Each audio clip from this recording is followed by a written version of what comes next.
மாணவனை ஏமாற்றி நூதன முறையில் விலை உயர்ந்த சைக்கிள் திருடிய வடநாட்டு பெண்ணை போலீசார் கைது செய்தனர். புதுச்சேரி வெங்கடா நகரில் 20 வயது மதிக்கத்தக்க பெண் ஒருவர் நேற்று முன்தினம் அங்குள்ள ஒரு வீட்டிற்கு சென்று அவரது தாய்க்கு மருந்து வாங்க சைக்கிள் தரும்படி கேட்டுள்ளார். அப்பொழுது அங்கு வீட்டில் இருந்த 10ஆம் வகுப்பு மாணவர் சைக்கிளை அந்த பெண்ணிடம் தந்துள்ளார். சைக்கிளை எடுத்து சென்ற அந்த பெண் திரும்ப வரவில்லை. அப்பெண் சைக்கிள் திருடி சென்றது தெரிய வந்தது. மாணவரின் பெற்றோர் பெரியகடை போலீசில் புகார் கொடுத்தனர். அதன் பேரில் போலீசார் அங்குள்ள சிசிடிவி கேமராவை ஆய்வு செய்தனர். ஆய்வில் சைக்கிள் திருடியது வடநாட்டு பெண் சுஷ்மிதா என்பது தெரிய வந்தது. இதையடுத்து போலீசார் கோவிந்த சாலையில் இருந்த சுஷ்மிதாவை கைது செய்து அவரிடம் இருந்த சைக்கிளை பறிமுதல் செய்தனர். மரக்காணம் அருகே பைக் மீது அரசு பேருந்து மோதியதில் வாலிபர் சம்பவ இடத்திலேயே உயிரிழந்த சம்பவம் குறித்து போலீசார் விசாரணை மேற்கொண்டு வருகின்றனர். காரைக்கால் மாவட்டத்தை சேர்ந்தவர்கள் தினேஷ் மற்றும் ராகவன். நண்பர்களான இவர்கள் சென்னையில் உள்ள தனியார் நிறுவனத்தில் பணிபுரிந்து வருகின்றனர். இந்த நிலையில் புதுச்சேரியிலிருந்து கிழக்கு கடற்கரை சாலை வழியாக பைக்கில் இருவரும் சென்னை சென்று கொண்டிருந்தனர்.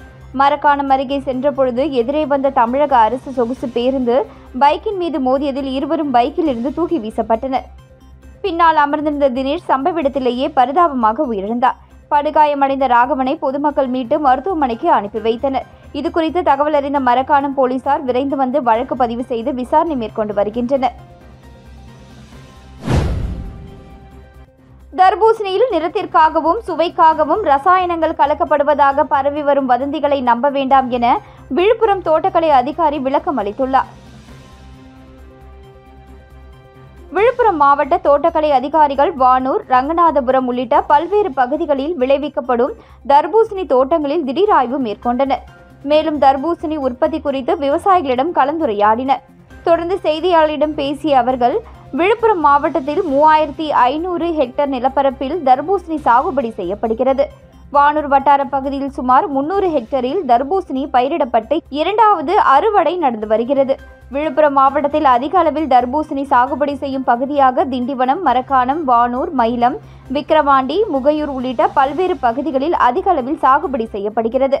விவசாயிகள் நிறத்திற்காகவும் சுவைக்காகவும் ஒரு சில ரசாயனங்களை பயன்படுத்தி ஊசியின் மூலம் தர்பூசணியை செலுத்துவதாக தற்பொழுது நிலவி வரும் தகவல் முற்றிலும் வதந்தி. இதனை யாரும் நம்ப வேண்டாம் என தெரிவித்தார். ரம்ஜான் பண்டிகையை புதுவை முழுவதும் இஸ்லாமியர்கள் வழக்கமான உற்சாகத்துடன் கொண்டாடினர். மேலும் கடற்கரை சாலை உள்ளிட்ட பல்வேறு இடங்களில் நடைபெற்ற சிறப்பு தொழுகையில் ஆயிரக்கணக்கான இஸ்லாமியர்கள் பங்கேற்றனர். நாடு முழுவதும் இன்று ரமலான் பண்டிகை உற்சாகமாக கொண்டாடப்பட்டது. புதுச்சேரியிலும் ரம்ஜான் பண்டிகையை இஸ்லாமியர்கள் வழக்கமான உற்சாகத்துடன் கொண்டாடினர். அதிகாலையிலேயே எழுந்து குளித்து புத்தாடைகளை அணிந்து மகிழ்ச்சியுடன் ரம்ஜான் பண்டிகை கொண்டாட்டத்தில் ஈடுபட்டனர். இதேபோல் தமிழ்நாடு ஜவ்ஹீத் ஜமாத் சார்பில் புதுவை கடற்கரை சாலையில் சிறப்பு தொழுகை நடந்தது.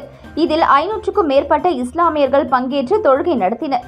தொழுகை முடிந்ததும் ஒருவரை ஒருவர் கட்டி தழுவி ரமலான் வாழ்த்துக்களை தெரிவித்துக் கொண்டனர். இதேபோல் புதுவை HM காசிம் சாலை, முஹீதியா பள்ளிவாசல், தெபேசம்பேட்டை, மஜிஸ்தோ நுரானியா பள்ளிவாசல், சந்தா சாஹிப் தெரு அகமதியா பள்ளிவாசல், TM நகர் மஜிஸ்தே அகமதியா பள்ளிவாசல், நெல்லித்தோப்பு மஜிஸ்தே சுல்தானியா பள்ளிவாசல், பெரியகடை மஜிஸ்தே இஸ்லாமியா உள்ளிட்ட பல்வேறு பள்ளி வாசல்களில் சிறப்பு தொழுகை நடைபெற்றது. இதில் ஆயிரக்கணக்கான இஸ்லாமியர்கள் பங்கேற்று தொழுகையில் ஈடுபட்டனர். மேலும் தொழுகை நடைபெற்ற பள்ளிவாசல் பகுதியில் போலீசார் பாதுகாப்பு பணியில் ஈடுபட்டனர்.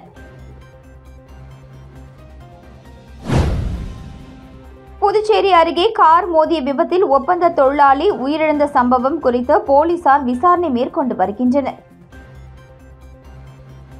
புதுச்சேரி திண்டிவனம் சாலையில் சென்டர் மீடியனில் செடிகள் நடப்பட்டு மொரட்டாண்டி டோல்கேட் நிர்வாகத்தின் மூலம் பராமரிக்கப்பட்டு வருகிறது. இந்த பணியில் ஒப்பந்த ஊழியர்கள் ஈடுபட்டு வருகின்றனர். கொந்தமூர் காலனியை சேர்ந்த தொழிலாளி தெய்வநாயகம் நேற்று மதியம் செடிகளுக்கு தண்ணீர் ஊற்றி கொண்டிருந்த பொழுது புதுச்சேரியில் இருந்து திண்டிவனம் நோக்கி சென்ற சுசுகி கார் சென்டர் மீடியனில் மோதி தெய்வநாயகத்தின் மீது மோதியது. இதில் தெய்வநாயகம் சம்பவ இடத்திலேயே இறந்தார். இந்த விபத்தில் காரில் இருந்த ஏர் பலூன் விரிந்ததால் காரை ஓட்டிச் சென்ற புதுச்சேரி கவுண்டம்பாளையம் ரஃபீக் என்பவர் சிறு காயத்துடன் உயிர் தப்பினார். விபத்து குறித்து கிளியனூர் போலீசார் வழக்கு பதிந்து விசாரித்து வருகின்றனர். புதுச்சேரி மூலக்குளம் ஈஸ்ட் கோஸ்ட் செவிலியர் கல்லூரியில் நடைபெற்ற 5வது பட்டமளிப்பு விழாவில் 150 மாணவ மாணவிகளுக்கு பட்டங்கள் வழங்கப்பட்டது. புதுச்சேரி மூலக்குளம் ஈஸ்ட் கோஸ்ட் செவிலியர் கல்லூரியில் 5வது பட்டமளிப்பு விழா மற்றும் கல்லூரியின் 12வது ஆண்டு விழாவும் மற்றும் ஈஸ்ட் கோஸ்ட் அலைட் சயின்ஸ் கல்லூரியின் 1ஆம் ஆண்டு விழா கல்லூரி வளாகத்தில் நடைபெற்றது. இவ்விழாவில் கல்லூரியின் நிறுவனர் டாக்டர் முருகேசன், துணை நிறுவனர் டாக்டர் சத்யவேணி முருகேசன், ஈஸ்ட் கோஸ்ட் மருத்துவமனையின் இயக்குனர் வெங்கட்ராம், கல்லூரியின் பதிவாளர் டாக்டர் விஜயன் உள்ளிட்டோர் கலந்து கொண்டனர். சிறப்பு விருந்தினராக புதுச்சேரி அரசு மருத்துவத்துறையின் ஓய்வு பெற்ற இயக்குனர் டாக்டர் ரங்கநாத் பங்கேற்று 150 பட்டதாரி மாணவ மாணவிகளுக்கு பட்டங்களை வழங்கி கௌரவித்தார். இதைத் தொடர்ந்து கல்லூரி ஆண்டு விழாவில் கல்வியில் சிறந்து விளங்கிய மாணவ மாணவிகளுக்கு கல்லூரி ஆண்டு விளையாட்டுப் போட்டிகளில் வெற்றி பெற்ற மாணவ மாணவிகளுக்கும் பரிசுகள் வழங்கி சிறப்பிக்கப்பட்டது. இதனைத் தொடர்ந்து விழாவில் மாணவர்களின் பல்வேறு கலை நிகழ்ச்சிகள் நடைபெற்றது. இவ்விழாவில் ஈஸ்ட் கோஸ்ட் மருத்துவமனையின் மருத்துவ இயக்குனர் மற்றும் டீன் டாக்டர் ராஜன், கல்லூரியின் தாளாளர் ஜாய்ஸ் வர்கீஸ் மற்றும் செவிலியர் கல்லூரியின் முதல்வர் டாக்டர் ஜெயகௌரி சுபாஷ், அலைட் சயின்ஸ் கல்லூரியின் முதல்வர் டாக்டர் வேணுவேந்தன் உள்ளிட்ட திரளான மாணவர்கள், கல்லூரியின் ஆசிரியர்கள், ஊழியர்கள் மற்றும் பெற்றோர்கள் கலந்து கொண்டனர். ஏனாம் கோபால் நகரில் குப்பை கொட்டுவதற்கு எதிர்ப்பு தெரிவித்த அப்பகுதி மக்கள் 10வது நாளாக போராட்டத்தில் ஈடுபட்டு வரும் நிலையில் புதுச்சேரி அரசின் டெல்லி சிறப்பு பிரதிநிதி மல்லாடி கிருஷ்ணாராவ் போராட்டத்திற்கு நேரில் சென்று ஆதரவு தெரிவித்துள்ளார். புதுச்சேரி பிராந்தியமான ஏனாமில் கடந்த 30 நாட்களாக குப்பைகள் வாரப்படாததால் பொதுமக்கள் பல்வேறு இன்னல்களுக்கு ஆளாகியுள்ளனர். இதனிடையே கோபால் நகர் பகுதியில் குப்பைகள் கொட்டுவதற்கு எதிர்ப்பு தெரிவித்து முன்னாள் நகராட்சி துணைத் தலைவர் வெண்டம் சூரிய பிரகாஷ் உட்பட அப்பகுதி மக்கள் கடந்த 10 நாட்களாக போராட்டத்தில் ஈடுபட்டு வருகின்றனர். இந்த நிலையில் போராட்டத்தில் ஈடுபட்டு வரும் மக்களை புதுச்சேரி அரசின் டெல்லி சிறப்பு பிரதிநிதி மல்லாடி கிருஷ்ணாராவ் நேரில் சந்தித்து ஆதரவு தெரிவித்தார். கோபால் நகரில் குப்பைகள் கொட்டுவதற்கு யார் காரணம் என மக்களுக்கு தெரியும் என்றும் துணைநிலை ஆளுநர், முதலமைச்சர் ஆகியோரிடம் பேசி விரைவில் இதற்கு தீர்வு காணப்படும் என மல்லாடி கிருஷ்ணாராவ் அப்பகுதி மக்களிடையே உறுதியளித்துள்ளார். போலி ஆன்லைன் வர்த்தகத்தில் முதலீடு செய்த புதுச்சேரி நபர் மோசடி கும்பலிடம் 2,78,000 ரூபாயை இழந்துள்ளார். புதுச்சேரி கோரிமேடு பகுதியைச் சேர்ந்தவர் புருஷோத்தமன்.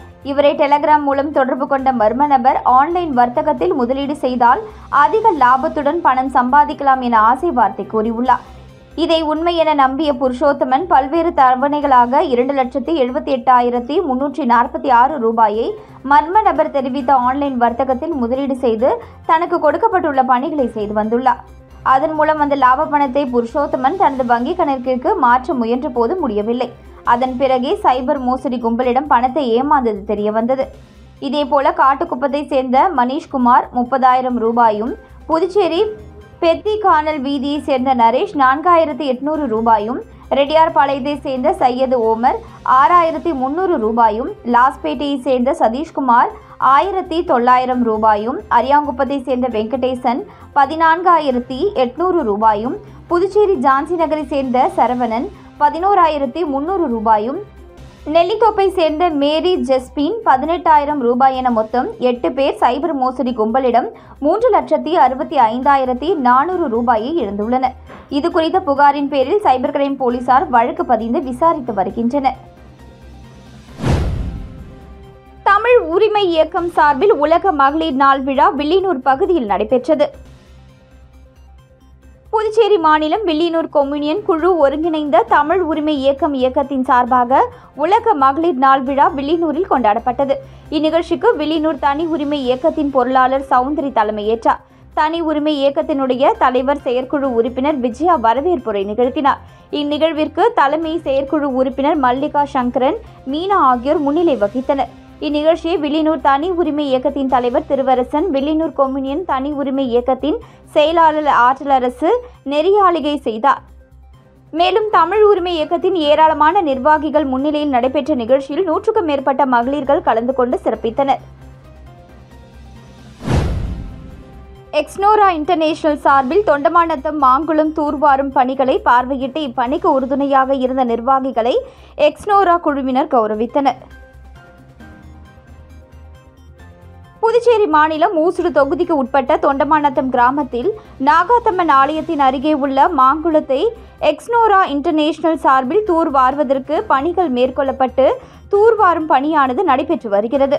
இந்த தூர்வாரும் பணிகளை சிறப்பாக செய்து வரும் எக்ஸ்னோரா நிர்வாகிகளை கௌரவிக்கும் வகையில் புதுச்சேரி எக்ஸ்னோரா மாநில தலைவர் தசரதன் ஏற்பாட்டில் நடைபெற்ற நிகழ்ச்சியில் சென்னை எக்ஸ்னோரா தலைமை அலுவலகத்தில் இருந்து நிகழ்ச்சியில் பங்கேற்ற சிறப்பு விருந்தினர்களான சுப்பிரமணியம், லதா வீரமணி ஆகியோரை மாநில தலைவர் சால்வை அணிவித்து நினைவு பரிசு வழங்கி கௌரவித்தார். மேலும் இந்நிகழ்ச்சியில் பிரான்ஸ் நாட்டில் இருந்து வருகை புரிந்த பிரான்ஸ் வாழ் வில்லியனூர் நண்பர்கள் வட்டத்தின் தலைவர் மதிவாணன் மற்றும் கிரீன் வேர்ல்ட் ஆர்கனைசேஷன் அமைப்பை சேர்ந்த புருஷோத்தமன் மற்றும் புதுச்சேரி எக்ஸ்னோரா பொருளாளர் தனலட்சுமி, துணைத் தலைவர் ராமன், ரஜினி முருகன், திட்ட இயக்குனர் ஜெகன், மாங்குளம் பகுதியை சேர்ந்த இளைஞர்கள், ஊர் பொதுமக்கள் என ஏராளமானோர் கலந்து கொண்டனர். புதுச்சேரி டெல்லி சிறப்பு பிரதிநிதி மல்லாடி கிருஷ்ணாராவ் ஏற்பாட்டில் ஏனாமில் நடந்த இப்தார் விருந்தில் ஏராளமான இஸ்லாமியர்கள் பங்கேற்றனர். புதுச்சேரி பிராந்தியமான ஏனாமில் ரம்ஜான் பண்டிகையை ஒட்டி புதுச்சேரி அரசு டெல்லி சிறப்பு பிரதிநிதி மல்லாடி கிருஷ்ணாராவ் ஏற்பாட்டில் இப்தார் விருந்து நடைபெற்றது. இதில் ஜாமியா மசூதி, மஸ்ஜித் மசூதிகளில் நடந்த தொழுகைக்கு பிறகு இப்தார் விருந்து ஏற்பாடு செய்யப்பட்டன. இதில் ஏராளமான இஸ்லாமியர்கள் பங்கேற்றனர். ஜூன் மாதத்திற்குள் முஸ்லிம் சமுதாய மக்களின் கோரிக்கைகள் நிறைவேற்றப்படும் என இப்தார் விருந்தில் மல்லாடி கிருஷ்ணாராவ் உறுதியளித்தார். புதுச்சேரியில் நடைபெற்ற தேசிய அளவிலான ஜூனியர் த்ரோபால் போட்டியில் ஆண்கள் மற்றும் பெண்கள் பிரிவில் கர்நாடகா அணி முதலிடத்தையும் தமிழகம் 2ஆம் இடத்தையும் பெற்று கோப்பையை வென்றன.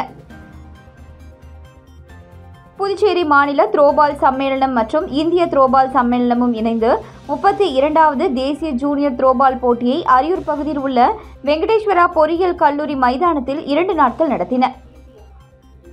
லீக் முறையில் நடைபெற்ற இப்போட்டியில் புதுச்சேரி, தமிழ்நாடு, கேரளா, ஆந்திரா, தெலுங்கானா, கர்நாடகா, மகாராஷ்டிரா, குஜராத் உள்ளிட்ட 23 மாநிலங்களில் இருந்து 43 அணிகளை சேர்ந்த 500க்கும் மேற்பட்ட வீரர் வீராங்கனைகள் பங்கேற்று தங்களது திறமைகளை வெளிப்படுத்தினர். நடைபெற்ற இறுதிப் போட்டியில் ஆண்கள் மற்றும் பெண்கள் பிரிவில் கர்நாடகா அணி முதலிடத்தையும் தமிழக அணி 2ஆம் இடத்தையும் பிடித்து கோப்பையை வென்றன. மேலும் வெற்றி பெற்ற அணிகளுக்கு த்ரோபால் சம்மேளனம் சார்பில் பரிசு மற்றும் சான்றிதழ்கள் வழங்கப்பட்டது.